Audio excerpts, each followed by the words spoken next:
पिछले एपिसोड में वो डीमन हाउसिन के ऊपर काफी गुस्सा हो गया था और फिर वो तुरंत वहाँ पर अपने डीमन हिल के पावर का यूज करने लगा था। इसके बाद हम देखते हैं कि यहाँ पर बहुत सारे डीमन बाहर आने लगते हैं और वे चारों तरफ से हाउसिन के ऊपर अटैक करने की कोशिश करने लगे थे। तो अब इसे देख हाउसिन भी इनका सामना करने के लिए रेडी हो जाता है और वो किसी तरह से इनके ऊपर अटैक करते हुए खुद को इनके अटैक से बचाने लगता है। लेकिन तभी अचानक से प्रिंसेस वी भी यहाँ पर आकर इसके ऊपर अटैक कर देती है, जिसके वजह से हाउसिन की स्वॉर्ड अब उसके हाथ से अलग हो गई थी और फिर वे सभी डीमन हाउसिन को चारों तरफ से पकड़ लेते हैं। वहीं दूसरी तरफ हम देखते हैं कि प्रिंसेस हुई हाउसिन के स्वॉर्ड को उसके सामने रख देती है और फिर वो डीमन से कहती है कि मैंने यहाँ के प्रॉब्लम को सॉल्व कर दिया और इसीलिए मैं अब यहाँ पर तुम्हारी हेल्प करने के लिए आई हूँ। लेकिन हम देखते हैं कि उस डीमन को इसके हेल्प की बिल्कुल भी जरूरत नहीं होती, इसीलिए वो उससे कहने लगता है कि तुम इसकी जिम्मेदारी मेरे ऊपर छोड़ दो क्योंकि मैं खुद इसे हैंडल कर लूंगा। लेकिन इस पर प्रिंसेस यूई उससे कहती है कि तुम्हें इसकी बिल्कुल जरूरत है और फिर वो इसके ऊपर लॉ सिल के पावर का यूज करते हुए कहती है कि इसे स्पेशली तुम्हारे लिए ही यूज किया जाएगा। अब इसके वजह से उस डीमन की सारी पावर इसके अंदर कैद होने लगती है, जिसे देखते ही वह पूरी तरह से हैरान हो गया था और फिर वो कहने लगता है कि अचानक से मेरे साथ में क्या होने लगा। लेकिन इसके बाद हम देखते हैं कि वो इसके बारे में कुछ भी नहीं कर पाता क्योंकि इसके वजह से उसकी डिमोनिक पावर भी इसमें एब्जॉर्ब हो गई थी और इसीलिए वो प्रिंसेस वी के ऊपर गुस्सा होते हुए कहता है कि मैं अब तुम्हें नहीं छोड़ूंगा। अब इतनी बात कहने के तुरंत बाद वो इसके ऊपर अटैक करने के लिए भी आ जाता है। लेकिन तभी इसी वक्त हम देखते हैं कि हान्यू ने इसके ऊपर अपने लाइट ग्रेविटी के पावर का यूज कर दिया था, जिसके वजह से वो डीमन इसके सामने कुछ भी नहीं कर पाता और अब इस तरह से यहाँ पर उसकी बहुत सारी पावर इसमें एब्जॉर्ब हो जाती है। तभी प्रिंसेस हुई इसके पावर को हाउसिन को देते हुए कहती है कि अब इसकी पावर तुम्हारी हो गई। जिसके बाद हम देखते हैं कि वो डीमन इसके लिए प्रिंसेस हुई के ऊपर काफी गुस्सा होने लगा था और फिर उससे कहने लगता है कि तुमने हमें धोखा दिया। लेकिन तभी हम देखते हैं कि वे तीनों एक साथ में मिलकर इसके खिलाफ में फाइट करने के लिए रेडी हो गए थे। वहीं उधर दूसरी डीमन भी अपने पावर का यूज करके वेंग युआन के ऊपर अटैक कर देती है, जिसे देख सीमा सियान भी इसके ऊपर अटैक करने के लिए रेडी हो गया था और फिर वो तुरंत अपने पावरफुल वज्रा फिस्ट का यूज करके इसके ऊपर अटैक कर देता है। लेकिन इसके बाद भी हम देखते हैं कि उस डीमन ने इसके अटैक को बहुत ही आसानी से रोक लिया था। तभी इसी बीच हम देखते हैं कि जिंग भी अपने पावर का यूज करके इसके ऊपर अटैक करने के लिए रेडी हो गया होता है और फिर वो तुरंत अपने स्काई ब्रेकिंग ब्लॉक का यूज करके इसके ऊपर अटैक कर देता है। लेकिन अभी भी हम देखते हैं कि उस डीमन ने अपने दूसरे हाथ से इसके भी अटैक को रोक लिया था और इसीलिए वे दोनों एक साथ मिलकर भी इसका कुछ नहीं कर पाते। लेकिन तभी इसी वक्त हम देखते हैं कि वेंग युआन फिर से इसके ऊपर अटैक करने के लिए रेडी हो गई होती है, जिसे देखा वो डीमन भी इन दोनों को छोड़कर उसका सामना करने के लिए रेडी हो गई थी और वो इस बार भी इसके अटैक को बहुत ही आसानी से रोक लेती है। लेकिन इसके बाद भी हम देखते हैं कि वे इतने आसानी से इसके सामने हार मारने वाले नहीं होते और जिंग तुरंत अपने होली इम्पैक्ट के पावर का यूज करके इसके ऊपर अटैक करने के लिए रेडी हो जाता है। तो अब इसे देख वो डीमन इनके ऊपर और भी ज्यादा गुस्सा होने लगती है, जिसके बाद सीमा सियान अपने लाइटनिंग फिस्ट का यूज करके इसके ऊपर अटैक करने लगता है और इस तरह से इन दोनों के बीच में फिर से बहुत ही शानदार तरीके से फाइट होने लगती है। तभी इसी बीच हम देखते हैं कि वेंग युआन भी अपने जायंट सील का यूज करके इसके ऊपर अटैक कर देती है। लेकिन इसके वजह से वो डीमन अब इनके ऊपर बहुत ज्यादा गुस्सा हो जाती है और वो इनसे कहने लगती है कि शायद तुम इस तरह से नहीं मानोगे और इसीलिए ऐसा लगता है कि अब तुम्हें मुझे अपने असली पावर को दिखाना ही पड़ेगा। अब इतनी बात कहने के बाद वो अपने डीमन गॉड के सील को अनब्लॉक कर देती है, जिसके पावर के सामने इन तीनों की कंडीशन काफी खराब होने लगी थी और वो डीमन इनसे कहती है कि अब तुम हेल में जाने के लिए रेडी हो जाओ। लेकिन इसके बाद भी हम देखते हैं कि वे इतनी आसानी से इसके सामने हार मानने वाले नहीं थे, इसीलिए वो जैसे ही इनके ऊपर अटैक करने के लिए आती है वे भी उसका सामना करने के लिए रेडी हो जाते हैं। इसके बाद हम देखते हैं कि सीमा सियान और वेंग युआन उसे सामने से रोकने के लिए चले गए थे। लेकिन तभी इसी वक्त जिंग उसके पीछे जाकर लॉ सिल के पावर का यूज करने लगता है और अब इस तरह से लॉ सिल की पावर उस डीमन के पावर को अपने अंदर एब्जॉर्ब करने लगती है। अब इसके वजह से हम देखते हैं कि वह डीमन भी काफी परेशान हो गई थी और फिर कहने लगती है कि अचानक से मेरी पावर गायब कैसे होने लगी। लेकिन अभी भी हम देखते हैं कि वो गुस्से में इनके ऊपर अटैक करने लगती है, जिस पर जिंग उससे कहता है कि तुमने रूल के बियॉन्ड वाले पावर का यूज किया और इसीलिए अब तुम यहाँ पर कुछ भी नहीं कर पाओगी। अब इस तरह से हम देखते हैं कि जिंग ने लॉ सिल का यूज करके इसके पावर को एब्जॉर्ब कर लिया होता है। लेकिन इसी के साथ वो डीमन भी इसके ऊपर बहुत ज्यादा गुस्सा हो गई थी और फिर वो कहती है क्या सच में तुम्हें लगता है कि तुम इस तरह से मुझे हरा पाओगे। इसके बाद हम देखते हैं कि वो बहुत गुस्से में जिंग के ऊपर अटैक कर देती है, जिसे रोकने के लिए जिंग भी अब उसके सामने कुछ भी नहीं कर पाता और इसके अलावा उसकी एब्जॉर्ब की गई पावर भी यहाँ पर नीचे गिर जाती है। लेकिन तभी इसी वक्त हम देखते हैं कि सीमा सियान और वेंग युआन इसके ऊपर अटैक करने के लिए फिर से आ गए थे, जिसे देख वो डीमन भी इनका सामना करने के लिए रेडी हो गई होती है और फिर वो अपने पावरफुल पंच का यूज करके वेंग युआन के ऊपर अटैक कर देती है। तभी इसी वक्त हम देखते हैं कि सीमा सियान भी इसके ऊपर अटैक करने की कोशिश करता है, लेकिन इस बार भी उस डीमन ने इसके अटैक को बहुत ही आसानी से रोक लिया था और इसके अलावा वो इसके ऊपर अटैक करके उसे जख्मी भी कर देती है। इसके बाद हम देखते हैं कि वो फिर से इसके ऊपर अटैक करना चाहती थी, लेकिन यहाँ देखते हैं सीमा सियान तुरंत वहाँ से साइड हो जाता है। लेकिन इसके बाद भी हम देखते हैं कि वो इसके गुस्से के सामने कुछ भी नहीं कर पाता और वो डीमन फिर से इसके ऊपर अटैक करके उसे जख्मी करने लगती है। लेकिन तभी इसी बीच हम देखते हैं कि उसकी नजर उसके अंदर से अब्जॉर्ब की गई पावर के ऊपर जाती है, जिससे देखो याद करने लगता है गॉडहेड ने कहा था कि लॉसिल जिस पावर को एब्जॉर्ब करेगा वैसे भी उसके पावर का यूज कर पाएंगे। इसके बाद हम देखते हैं कि सीमासियान तुरंत उसके पावर को अपने बॉडी के अंदर एब्जॉर्ब कर लेता है और कहने लगता है कि जरा मैं भी तो इसके पावर को फील करूं। अब इस तरह से हम देखते हैं कि वो इसके पावर के वजह से सीधे लेवल 7 के पीक में पहुंच गया था, जिससे देखो डीमन भी पूरी तरह से हैरान हो जाती है और फिर सीमासियान उससे कहता है कि अब तुम मेरा सामना करने के लिए रेडी हो जाओ। इसके बाद हम देखते हैं कि सीमासियान उस डीमन के ऊपर अटैक करने के लिए चला जाता है, लेकिन इस बार वो डीमन इसके बढ़े हुए पावर के सामने कुछ भी नहीं कर पाती और अब सीमासियान इसके ऊपर भारी पड़ने लगा था। जिसके बाद हम देखते हैं कि इस बात से वो डीमन काफी गुस्सा हो जाती है और फिर वो अपने डीमन फॉर्म में आते हुए कहती है कि ऐसा कैसे हो सकता है। इसके बाद हम देखते हैं कि वो अपने डीमन फॉर्म में आते हुए सीमासियान के ऊपर अटैक करने के लिए रेडी हो गए थे, लेकिन इसके बाद भी हम देखते हैं कि सीमासियान को इसके बारे में ज्यादा चिंता नहीं होती और वो कहने लगता है कि क्या यही तुम्हारा असली नेचर है। इसके बाद वो डीमन अपने फुल पावर का यूज करते हुए सीमासियान के ऊपर अटैक करने के लिए आती है, लेकिन इस बार वो इसके सामने कुछ भी नहीं कर पाती और सीमासियान उसे बहुत ही आसानी से मार देता है। अब इस तरह से हम देखते हैं कि वो डीमन इनहेरिटेंस क्राउन में चेंज हो गई थी, जिससे देख सीमासियान कहने लगता है कि वह तो केवल एक ही पंच में ढेर हो गई।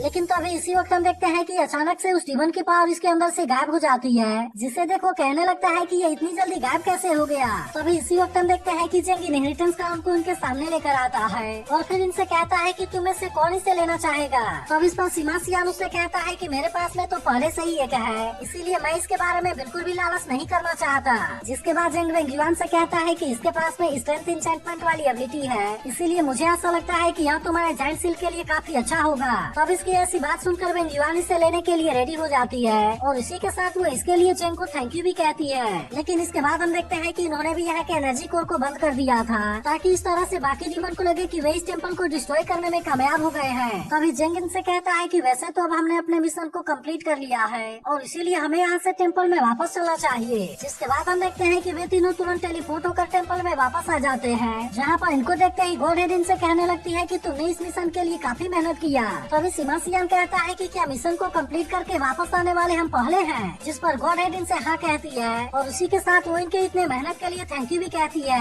वहीं दूसरी तरफ हम देखते हैं कि सारा अभी भी उस डीमन के साथ में फाइट करने की कोशिश कर रही थी और वहाँ पर उन दोनों के बीच में बहुत ही शानदार तरीके से फाइट हो रही होती है। लेकिन इसके बाद भी हम देखते हैं कि उस डीमन को मारना इतना आसान नहीं होता, क्योंकि सार तो उसके ऊपर अटैक करने के लिए अपने तरफ से पूरी कोशिश कर रही थी, लेकिन असल में उस डीमन की स्पीड सार से बहुत ज्यादा होती है, इसीलिए वो इसके हर एक अटैक से खुद को बहुत ही आसानी से बचा लेता है और सार काफी कोशिश करने के बाद भी उसका कुछ नहीं कर पा रही थी। वहीं दूसरी तरफ हम देखते हैं कि लिन सिंह भी अपने पावर का यूज करके डीमन के ऊपर अटैक करना चाहता था, लेकिन चेन के समन किए गए पीग और सीपू से काफी परेशान करने लगते हैं, इसीलिए वो चेन से कहने लगता है कि प्लीज तुम उनको यहाँ से ले जाओ। वहीं दूसरी तरफ हम देखते हैं कि वो डीमन अभी भी सार के अटैक से खुद को बहुत ही आसानी से बचा रहा होता है और इसी के साथ उससे कहने लगता है कि तुम्हारे टीममेट तो सच में काफी अजीब है। लेकिन इस पर सार उससे कहती है कि तुम अपना मुंह बंद रखो। जिसके बाद हम देखते हैं कि वो डीमन भी अपने पावर का यूज करके सार के ऊपर अटैक करने लगा था, जिसे देख अब सार भी इसका सामना करने के लिए रेडी हो जाती है और वो किसी तरह से इसके हर एक अटैक से खुद को जख्मी होने से बचाने लगती है।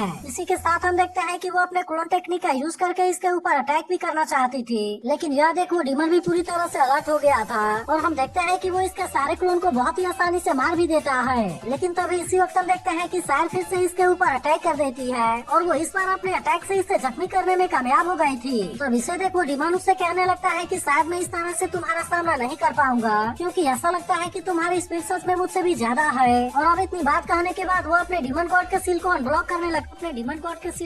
करने लगा था। तब इसे देखते ही सार तुरंत वहाँ से हट जाती है। फिर वो डीमन इनसे कहने लगता है कि अब तुम 8th पीले डीमन गॉड के सक्सेसर के असली पावर का सामना करने के लिए रेडी हो जाओ। और अब इतनी बात कहने के बाद वो इस पूरे टेम्पल में अपने किसी पावर को फैला देता है। इसके बाद वो इनसे कहने लगता है कि अब इस टेम्पल की पूरी जगह मेरे कंट्रोल में है, जिसके वजह से अब यहाँ पर तुम मेरे सामने कुछ भी नहीं कर पाओगे, क्योंकि अब यहाँ की किसी भी चीज को मैं अपने हिसाब से कंट्रोल कर सकता हूँ। तब इसकी ऐसी बात सुनकर साहिर भी इसका सामना करने के लिए पूरी तरह से अलर्ट हो जाती है, लेकिन इसी के साथ वो यह भी समझ गई थी कि इसमें उसका सामना करना इतना भी आसान नहीं होगा। तभी इसी बीच वो डीमन यहाँ के चीजों को कंट्रोल करके साहिर के ऊपर अटैक करने लगता है, जिसे देख अब साहिर भी किसी तरह से इसके अटैक से खुद को बचाने लगी थी। और अब इस तरह से हम देखते हैं कि इन दोनों के बीच में बहुत ही शानदार तरीके से फाइट होने लगी थी। लेकिन इसके बाद भी हम देखते हैं कि इस तरह से इस डीमन का सामना करना इतना आसान नहीं होता, इसीलिए सार इसका सामना करने के लिए अपने ओवरलोड वाले थॉर्न का यूज करके इसके ऊपर अटैक करने जाती है। तब इसे देखो डिमन उससे कहने लगता है कि तुम इस पावर से मेरा कुछ भी नहीं कर पाओगी, और इसके अलावा अगर तुम लेवल 7 के पीक में भी पहुंच गई तभी उसके बाद तुम मेरा सामना नहीं कर पाओगी।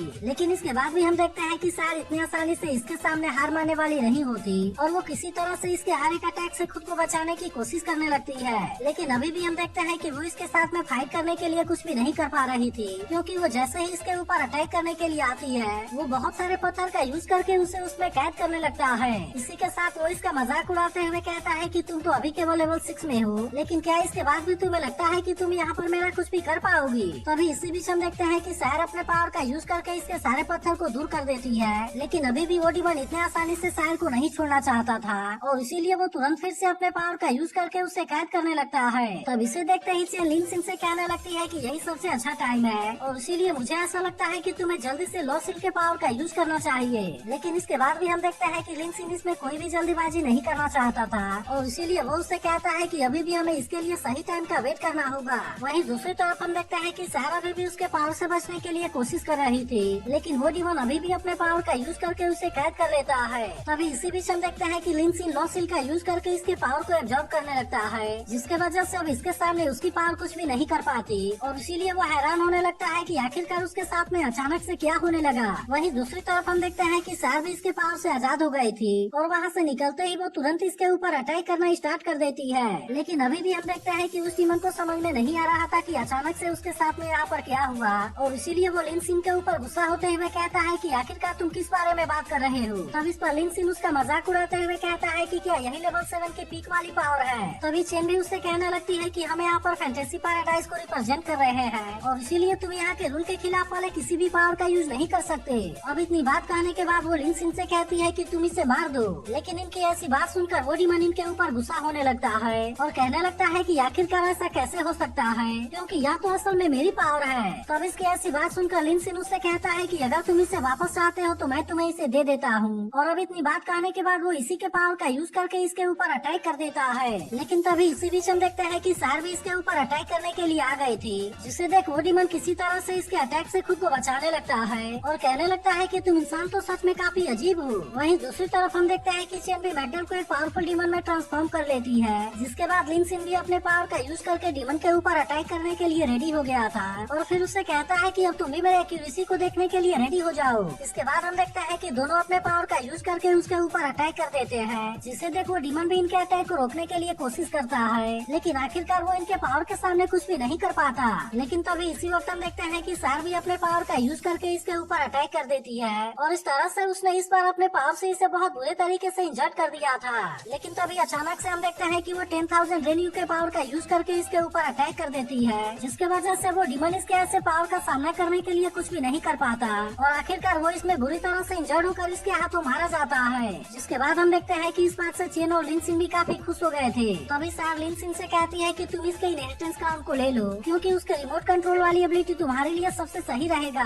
जिसके बाद हम देखते हैं कि लिन सिंह भी इस बात से काफी खुश हो गया था और फिर वो इसके लिए सार को थैंक यू भी कहता है। लेकिन इसके बाद हम देखते हैं कि उसने भी यहाँ के एनर्जी कोर को बंद कर दिया था और अब इस तरह से वे यहाँ से जाने के लिए रेडी हो गए थे। लेकिन तभी अचानक से सार के पैर के नीचे कोई चीज आ जाती है और फिर उसे पता चलता है कि यह तो असल में इनहेरिटेंस क्राउन है। अब इसके वजह से वह थोड़ी सी हैरान होती है कि यहाँ पर एक और इनहेरिटेंस क्राउन कहाँ से आ गया। जिसके बाद हम देखते हैं कि चेन इस बात से काफी खुश होती है। तभी सार कहने लगती है ऐसा लगता है कि शायद ये अमासिलो का है, जिस पर चेन उससे कहती है कि आपको इसे एब्जॉर्ब कर लेना चाहिए। वहीं दूसरी तरफ हम देखते हैं कि अबाव अपने आदमी के साथ फिर से एक दूसरे जगह पर आ गया था, जहाँ पर उसका आदमी फिर से अपने उसी पावर का यूज करता है और फिर उसे बताता है कि यही हमारी लास्ट पोजीशन है। तब इसकी बात सुनकर अबाव उससे कहता है कि चलो अब हम यहाँ से चलते हैं और इतनी बात कहने के बाद वे दोनों फिर से वहाँ से टेलीपोर्ट हो जाते हैं। वहीं दूसरी तरफ हम देखते हैं कि हाओचन और उस डिमन के साथ में फाइट हो रही थी, लेकिन अब हाओचन ने उसके ऊपर अटैक करके उसका बुरा हाल कर दिया था, जिसके वजह से वो डिमन समझ जाता है कि अब वो हाओचन का सामना नहीं कर पाएगा और इसीलिए वो उसके सामने अपने जान की भीख मांगते हुए कहता है कि मैं सरेंडर करने के लिए रेडी हूँ। लेकिन इसी के साथ हम देखते हैं कि वो हाओचन की तारीफ करते हुए उसके नजदीक में भी जाने लगा था और फिर उससे कहने लगता है मुझे पता है कि अभाव भी तुम्हारे सामने कुछ नहीं है और इसीलिए मैं तुम्हारे सामने सरेंडर करने के लिए रेडी हूँ। तब इसकी ऐसी बात सुनकर हाओचन इसके बारे में बात करने के लिए उसके पास जाता है, लेकिन यह देखते ही प्रिंसेस सुई समझ जाती है कि वो धोखे से हाओचन के ऊपर अटैक करना चाहता है और इसीलिए वो हाओचन से कहती है कि तुम उसके बातों के ऊपर यकीन ना करो। लेकिन तभी इसी वक्त हम देखते हैं कि इसके कुछ करने के पहले हानियों ने इसके ऊपर अटैक कर दिया था और अब इस तरह से वो इसे मार देता है। जिसके बाद हम देखते हैं कि हाओ चेन अभाव का भी सामना करने के लिए रेडी हो गया था और फिर कहता है कि अब अगली बारी अभाव की है। इसके बाद हम देखते हैं कि वो इस डिमन के इनहेरिटेंस का उनको अपने पास रख लेता है। तभी प्रिंसेस रियू से कहती है कि तुम्हारे साथ में काम करके मुझे काफी अच्छा लगा। इसके बाद हम देखते हैं कि हाओ चेन ने यहाँ के भी एनर्जी कोर को बंद कर दिया था, जिसके वजह से अभाव को ऐसा लगेगा कि उसके लोगों ने सभी टेम्पल को डिस्ट्रॉय कर दिया है और इसीलिए वो जितना जल्दी हो सके फैंटेसी पैराडाइज में एंटर करने की कोशिश करेगा। इसीलिए हाओ चेन डिसाइड करता है कि अब उनको इसके लिए वेट करना चाहिए, क्योंकि वे भी देखना चाहते थे कि अब यहाँ पर क्या होगा। वहीं दूसरी तरफ हम देखते हैं कि अभाव अपने आदमी के साथ में एक जगह पर आ गया था जहाँ पर उनके सामने कोई टेम्पल जनरेट हो गई होती है। तब इसे देख उसका आदमी कहने लगता है कि हमने जैसा सोचा था बिल्कुल वैसा ही हुआ है और हमारे सभी लोग अपने काम को पूरा करने में कामयाब हो गए हैं। लेकिन वही प्रिंसेस हुई हाओ चेन से कहती है कि तुम्हारा प्लान तो सच में काफी अच्छा है, लेकिन असल में मुझे ऐसा लगता है कि तुमने इसमें अभाव के साथ वाले आदमी को इग्नोर कर दिया, जबकि वह भी किसी बहुत बड़ी मुसीबत से कम नहीं है। और इनको बताती है कि वो स्टार डिमन करंट का प्रोफेसी सन है। इसी के साथ वो इनसे कहती है कि उसका प्रेडिक्शन कभी भी गलत नहीं होता, चाहे इसके लिए किसी भी प्रोसेस का यूज क्यों न किया जाए, क्योंकि वो किसी भी रिजल्ट के बारे में बहुत ही आसानी से प्रेडिक्ट कर सकता है। इसीलिए जब तक वो यहाँ पर है अभाव को हरा पाना काफी मुश्किल है। इसके बाद वो हाओ चेन से कहती है कि अगर तुम उनके साथ में फाइट करने के लिए जाओगे तब इसका सीधा मतलब होगा कि तुम डिमन एम्परर और स्टार डिमन गॉड के साथ में फाइट करोगे। तब इसकी ऐसी बात सुनकर हाओ चेन भी इस बात से कुछ समय के लिए हैरान हो जाता है,